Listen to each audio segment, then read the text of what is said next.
আবারও স্বাগতম ডিগ্রি তৃতীয় বর্ষের ছাত্রছাত্রী ভাই বোনেরা, সবাই কেমন আছেন? আশা করি আলহামদুলিল্লাহ ভালো আছেন। বিএ বিএসএস যাদের ইসলামিক স্টাডিজ সাবজেক্ট আছে তাদের জন্য আজকের রকেট সাজেশন ইসলামিক স্টাডিজ পঞ্চম পত্র ইসলামের সামাজিক ও রাজনৈতিক ব্যবস্থা, বিষয় কোড 13-18-01। ভিডিওটা শুরু করার আগে একটা কথা বলবো, সেটা হচ্ছে যারা আমাদের এই চ্যানেলটি যারা নতুন দেখতেছেন অবশ্যই সাবস্ক্রাইব করবেন, ভিডিওটিতে লাইক দিবেন। তো চলুন আমরা মূল ভিডিওটি শুরু করে দিই। প্রথমে আমরা ক বিভাগ দিয়ে শুরু করব। ক বিভাগ এখানে টোটাল এখানে আপনার 48টার মতো প্রশ্ন আছে। এই 48টা প্রশ্ন দেখলে কিন্তু 100% 40টা প্রশ্ন আছে ক বিভাগে 100% কমন পাবেন। তার আগে আমরা খ বিভাগ যেহেতু মার্ক বেশি সেহেতু আমরা খ বিভাগ নিয়ে আগে বেশি আলোচনা করব।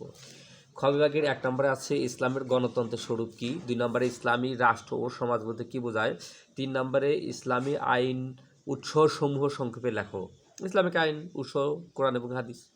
ইসলামিক রাষ্ট্রের রাষ্ট্রপ্রধানের আইনগত গুণাবলী। ইসলামিক রাষ্ট্রের মূল উপাদান কি? ইসলামিক রাষ্ট্রের মূল উপাদান সৈয়দ সম্মতে চলতে হবে। আরও বিভিন্ন জিনিস আছে, সেগুলো আপনারা দেখবেন অবশ্যই। এটা হচ্ছে দাঁড়ান পেজ নম্বর 2 না, এটা হচ্ছে পেজ নম্বর 3। পরবর্তী 6 নম্বরে ইসলামী সমাজের আত্মীয় স্বজনের 4টি অধিকার। ইসলামিক রাষ্ট্রের বিচার ব্যবস্থা সংক্ষেপে লেখো।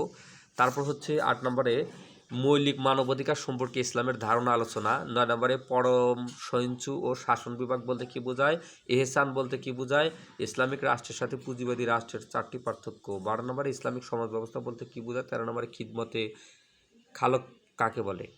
এরপর 14 নম্বরে সুনাগরিকের 5টি গুণাবলী। এই হচ্ছে আপনার কয়টা 14টা প্রশ্ন খ বিভাগে। এখন গ বিভাগের কথা বলি।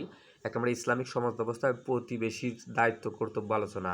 2 নম্বরে ইসলামিক রাষ্ট্রে অমুসলিম নাগরিকদের অধিকার কর্তব্য লেখো। 3 নম্বরে মজলিসুস শোরা কি, ইসলামিক রাষ্ট্রে মজলিসুস শোরার সদস্যর গুণাবলী। 4 নম্বরে আদল কি, সমাজের শাস্তি ও ন্যায় প্রতিষ্ঠা আদলের ভূমিকা। 5 নম্বরে ইসলামিক রাষ্ট্রের নির্বাহী বিভাগের কার্যাবলী আলোচনা। 6 নম্বরে ইসলামিক রাষ্ট্রের পররাষ্ট্রনীতি সম্পর্কে আলোচনা। আমাদের আর বাকি সাজেশনগুলো এই ভিডিও ডিসক্রিপশনে লিঙ্ক দেওয়া আছে, ওখান থেকে দেখে নেবেন। 7 নম্বরে ইসলামিক সমাজ কি, ইসলামিক সমাজের মসজিদের ভূমিকা। 8 নম্বরে ইসলামিক সমাজ ব্যবস্থা কীভাবে মানব মর্যাদার নিশ্চয়তা দেওয়া হয়েছে আলোচনা করো। 9 নম্বরে ইসলামিক রাষ্ট্র পুঁজিবাদী রাষ্ট্রের মধ্যে তুলনামূলক পার্থক্য অথবা ইসলামিক রাষ্ট্র অন্যান্য রাষ্ট্রের তুলনামূলক পার্থক্য দেখাও। 10 নম্বরে উৎখাত কি, ইসলামিক সমাজ ব্যবস্থা উৎখাতের গুরুত্ব। 11 নম্বরে পবিত্র কোরআন ও হাদিসের আলোকে নারীর মর্যাদা। তারপর হচ্ছে ইহসান কাকে বলে, ইসলামিক জীবনে ইহসানের গুরুত্ব। তারপর হচ্ছে বিচার বিভাগ কাকে বলে, কোরআন হাদিসের আলোকে বিচার বিভাগ কার্যাবলী। ইসলামিক গণতন্ত্র কাকে বলে, ইসলামিক গণতন্ত্র আধুনিক গণতন্ত্রের পার্থক্য। 15 নম্বর বিশ্ব শান্তি প্রতিষ্ঠাতা ইসলামের ভূমিকা। এই গেল। এখন আমরা ক বিভাগের কথা যদি বলি, যদি আপনাদের সমস্যা মনে হয় ক বিভাগে, সেক্ষেত্রে আমাকে হোয়াটসঅ্যাপে নক করবেন। ভিডিও ডিসক্রিপশনে লিঙ্ক দেওয়ার চেষ্টা করব, ওখান থেকে হোয়াটসঅ্যাপে আমাদের সাথে যোগাযোগ করবেন। আমি আপনাদেরকে এই সাজেশনটা একদম টোটালি আপনাকে দিয়ে দেবো। আর এর শর্ত হচ্ছে আমাদের চ্যানেলটা অবশ্যই সাবস্ক্রাইব করতে হবে। ওকে, ক বিভাগ হচ্ছে ইসলামিক গণতন্ত্র ভিত্তি কি, ইসলামিক গণতন্ত্র ভিত্তি 3টি, তাওহীদ, রিসালাত ও খেলাফত। এহসান কত প্রকার, এহসান হচ্ছে 2 প্রকার, স্রষ্টার প্রতি এহসান, সৃষ্টির প্রতি এহসান। 3 নম্বরে আল মুয়াখাত অর্থ কি, আল মুয়াখাত অর্থ হৃদয়তা, সৌহার্দ্যতা, ভ্রাতৃত্বের বন্ধন। ইসলামিক রাষ্ট্রের মূল লক্ষ্য কি, আদর্শ মানুষ গড়ে তোলা এবং নবুয়তের প্রতিনিধিত্ব করা। মরুভূমির জাহাজ বলা হয় কাকে, উটকে। মহানবী সাল্লাল্লাহু আলাইহি সাল্লাম কত বছর ইসলাম প্রচার করেন, 23 বছর। কোনটি মানুষের অমূল্য সম্পদ, চরিত্র। ইসলামিক রাষ্ট্রের উপদেষ্টা পরিষদের নাম কি, মজলিসুস শোরা। হিলফুল ফুজলের লক্ষ্য কি, হিলফুল ফুজলের লক্ষ্য ইসলামিক শান্তি প্রতিষ্ঠা করা। ইনসাফ শব্দের অর্থ হচ্ছে স্বচ্ছ বা ন্যায়সঙ্গত। আখলাক শব্দের অর্থ কি, আখলাক শব্দের অর্থ স্বভাব, চরিত্র, বৈশিষ্ট্য, রীতিনীতি। দারুন নাওয়া কি, দারুন নাওয়া ছিলেন মক্কার সব কিছুর কেন্দ্রবিন্দু। মদিনার পূর্ব নাম কি, মদিনার পূর্ব নাম হচ্ছে ইয়াসরিব। আইএমএস জাহিলিয়াত বলতে কী বোঝায়, হযরত মুহাম্মদ সাল্লাল্লাহু আলাইহি সাল্লামের নবুয়ত প্রাপ্তির পূর্বের 100 বছর। ইসলাম ধর্মের প্রচারক, ইসলাম ধর্মের সর্বশেষ ও সর্বশ্রেষ্ঠ প্রচারক হযরত মুহাম্মদ সাল্লাল্লাহু আলাইহি সাল্লাম। হাক্কুল্লাহ অর্থ কি, হাক্কুল্লাহ অর্থ স্রষ্টার প্রতি কর্তব্য। ইসলাম প্রচারের প্রাণকেন্দ্র হচ্ছে মসজিদ। জিজিয়া শব্দের অর্থ নিরাপত্তা কর। মুসলিম জাতির পিতাকে হযরত ইব্রাহিম আলাইহিস সালাম। ইজতিহাদ অর্থ কি,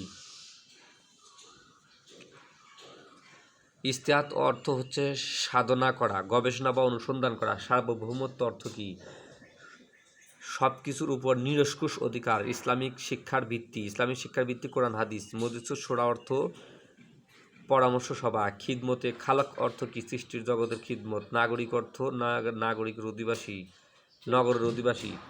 হাদিসের দৃষ্টিতে প্রতিবেশী 3 প্রকার। আউফুল ফিল অর্থ কি? হস্তি বাহিনী।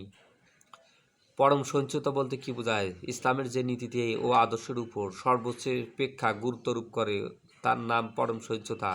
আদল কাকে বলা হয়? আদল শব্দ অর্থ ইংরেজি শব্দ রাইট জাজমেন্ট, কোনো পক্ষপাতিত্ব না করে যার প্রাপ্য তাকে দেওয়ার নাম আদল। ন্যায় বিচার কাকে বলে? ন্যায় বিচার হলো সমাজের প্রত্যেককে তার ন্যায় প্রাপ্যতা প্রদান করা।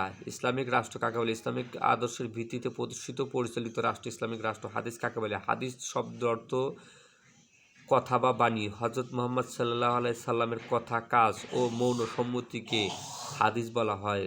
কিয়াস অর্থ কি? কিয়াস অর্থ হচ্ছে পরিমাপ করা। ইসলামিক রাষ্ট্রের আইন প্রণয়ন হয় কিসের ভিত্তিতে? পবিত্র কোরআনের ভিত্তিতে। বিচার বিভাগ কাকে বলে? যে বিভাগ আইন লঙ্ঘনকারীর বিচার কাজ সম্পূর্ণ করে তাকে বিচার বিভাগ বলে। হাদিসের দৃষ্টিতে প্রতিবেশী 3 প্রকার। তারপরে খলিফাতুল শব্দের অর্থ কি? আল্লাহর প্রতিনিধি। আহলুস জিম্মাহ কারা? আহলুস জিম্মাহ হচ্ছে ইসলামিক রাষ্ট্রের বসবাসকারী অমুসলিম ধর্মাবলম্বী যারা নির্দিষ্ট শর্তাবলী পূরণ করে রাষ্ট্রের সুরক্ষা অধীনে আশ্রয় লাভ করে। ইসলামিক গণতন্ত্রের ভোটাধিকার কি নামে আখ্যায়িত করা? ইসলামিক গণতন্ত্রের ভোটাধিকার ইস্তিমার নামে পরিচিতি। খলিফাতুল শব্দের অর্থ কি? আল্লাহর প্রতিনিধি। বাকি সাজেশনগুলো আমরা সময় মতো আপলোড করে দেব।